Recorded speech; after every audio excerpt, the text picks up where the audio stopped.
ഹോസ്പിറ്റലിലാണ്. ഒരു 12:30 കൂടി ജീര റൈസും വെജിറ്റബിൾ കറിയും കഴിക്കാൻ വേണ്ടി ഞാനും ബീവിയും കൂടി ബേബി മെമ്മോറിയലിലെ കഫറ്റേറിയയിലാണ്. 18-ാം തീയതി അഡ്മിറ്റ് ആയതാണ് ബീവി. ഒന്ന് പുറത്തേക്ക് ഇറങ്ങുന്നത് 2 ആഴ്ചയ്ക്ക് ശേഷം സെപ്റ്റംബർ 4-ാം തീയതി. ഇപ്പോഴും ഹോസ്പിറ്റലിന് പുറത്തേക്ക് പോകാനുള്ള അനുമതി കിട്ടിയിട്ടില്ല. ഡിസ്ചാർജ് ആയിട്ടുണ്ട്. പക്ഷേ വാവയും കൂടി ഞങ്ങളുടെ കയ്യിലേക്ക് എത്തിയാൽ മാത്രമേ ഹോസ്പിറ്റലിൽ നിന്ന് പോകാൻ പറ്റൂ. ആളിപ്പോൾ ഓക്കെയാണ്. പക്ഷേ കുറച്ച് ടെസ്റ്റും കാര്യങ്ങളൊക്കെ കഴിഞ്ഞ് ഡോക്ടർക്കും കൂടി ഓക്കെ ആയാൽ മാത്രമേ ഞങ്ങളുടെ കയ്യിലേക്ക് തരൂ. അതുവരെ ടൈം ടേബിൾ വെച്ച് ഈ നിയോനാട്രോളജിയിൽ അച്ഛനും അമ്മയും കാവലിരിക്കുന്നു. ഇതിപ്പോൾ പാല് കൊടുക്കാനുള്ള വരവാണ്. ഇത്രയും ദിവസം വീൽ ചെയറിലായിരുന്നുവെങ്കിലും ഇപ്പൊ ബീവിക്ക് നടന്നു പോകാനുള്ള ധൈര്യമായിട്ടുണ്ട്. കുട്ടിയെ കാണാൻ അമ്മ ICU കയറി കഴിഞ്ഞാൽ പിന്നെ 2 മണിക്കൂർ നമ്മൾ പോസ്റ്റാണ്.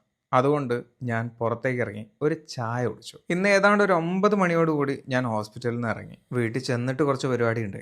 ഈ ഹോസ്പിറ്റൽ പരിപാടിയൊക്കെ കഴിഞ്ഞിട്ട് വേണം ഇനി ഒന്നേന്ന് വീണ്ടും തുടങ്ങാൻ. വീട്ടിലെത്തിയപ്പോൾ ഉമ്മർത്ത് കാണുന്ന കാഴ്ച. നാളെ തിരുവോണമാണല്ലോ. അതുകൊണ്ട് അച്ഛൻ ഉണ്ടാക്കി വെച്ച തൃക്കാക്കരപ്പനാണത്. താഴെ കാണുന്നത് ഇന്ന് രാവിലെ ചേച്ചിയുടെ ഇളയ മോള് വന്ന് ഡിസൈൻ ചെയ്തിട്ട പൂക്കളവും. അങ്ങനെ രാത്രി ഞാനും കുഞ്ഞനും കുറേ നേരം ഇരുന്ന് വർത്താനം പറഞ്ഞു. അതിനുശേഷം അട്ടം നോക്കി കിടന്നുറങ്ങി. എല്ലാവർക്കും നല്ലൊരു ശുഭരാത്രി നേരുന്നു.